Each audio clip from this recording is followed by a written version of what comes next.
yung buong pamilya ni Kuya Ronnie. Ano boss? Buong pamilya. Oo, buo sila boss. Walang natira dito. Ikaw talaga. Kulang ang isa eh. May susi kasi ako dito kaya nakapit ko eh. Graduation ng ano, anak niya, yung panganay. Doon lumaki yun sa ano, lola.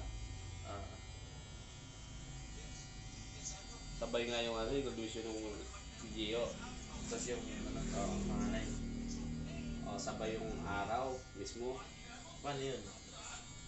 Wala, give up dito. Eh may honor pa naman yung dito. Sabi niya, kinausap na lang, medyo nagtatampo nga eh. Wala yung ano, no? Oo. Kinausap na lang nila na maayos. Wala sa panganay eh. Wala eh. Sabi, first time pa naman honor award, ribbon. Eh baka magtampo daw yung nandun. Kasi lagi kasama yung nandun dito, di ba? Sa Bicol sila, no? Sa Bicol, sa Alba yun.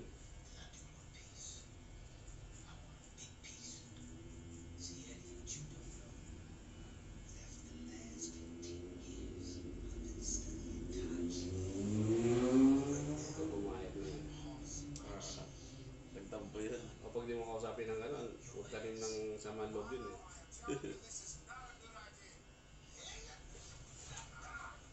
Ano yung naka-walk-in lang si Gravilla?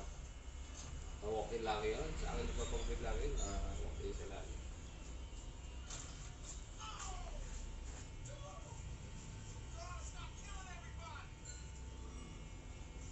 Reverse speed butit yun. Hindi babago eh. Reverse fade. Reverse speed. Hindi nagbabago. Nagbabago. Nagbabago lang yung burst speed niya, yung taasan, tapos babaan. Lumit. Sabi siya, boss, medyo babaan mo lang konti. Dati siya minsan nung taas daw, taas. Meron lang, pero burst speed pa rin. Binababaan lang. Baba lang, babataas lang yung burst speed niya, yun yung nagbabago dun.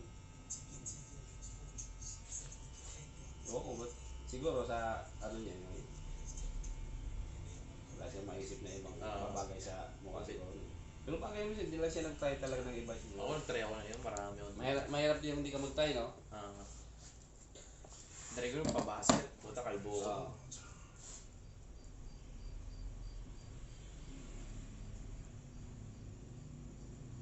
Di mo kasi malaman na hindi mo talaga bagay yung ganon kasi hindi mo nadaanan eh.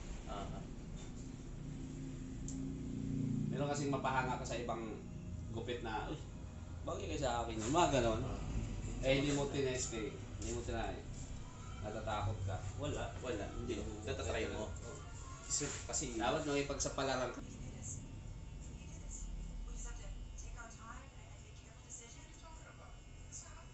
alas 6 kasi